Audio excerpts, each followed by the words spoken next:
In a bustling town where gardens were a luxury and rooftops the only refuge for nature, two children, a little boy named Kay and a little girl named Gerda, found an extraordinary bond. Despite not being siblings, their affection for each other was as strong as any familial tie. Their garrets faced each other, with a narrow gutter separating them and small windows that allowed for easy visits. Their parents had transformed the rooftops into charming gardens, cultivating vegetables and roses in large wooden boxes that nearly bridged the gap between the windows. Pea tendrils cascaded down from the boxes, and rose vines intertwined like a natural arch of flowers, forming a magnificent and fragrant passage between the two houses.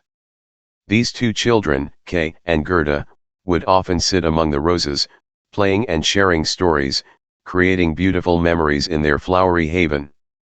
However, during the winter months, when the windows frosted over, they were forced to exchange stories through peepholes they crafted by warming copper coins on the stove and pressing them against the icy glass. One evening, Kay observed a unique phenomenon: a snowflake that seemed alive.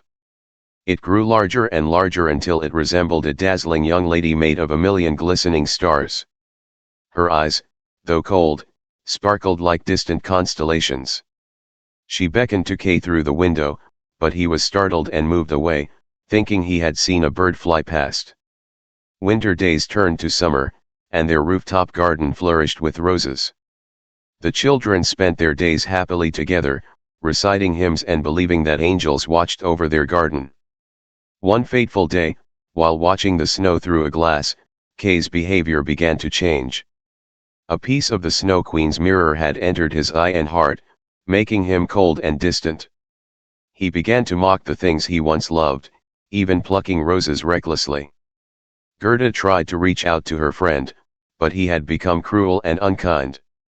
The mirror fragment had distorted his perspective and turned him against the world. Kay's pranks and imitations of people in the neighborhood only brought him laughter, not understanding.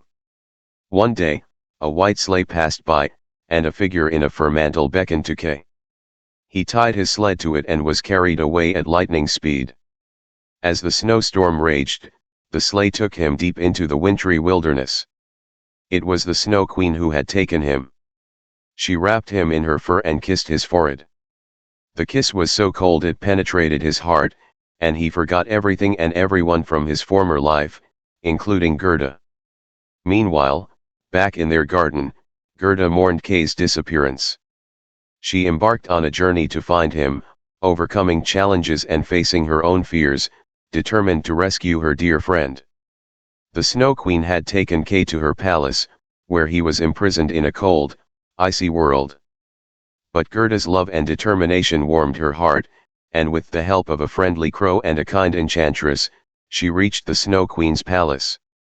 In a touching reunion, Gerda's warm tears melted the icy fragments in Kay's heart and eye, breaking the Snow Queen's spell. Kay was free once more, and the two friends returned home, where the roses in their rooftop garden bloomed even more beautifully than before. Their friendship remained as strong as ever, a testament to the enduring power of love and the warmth of human connection, even in the coldest of winters.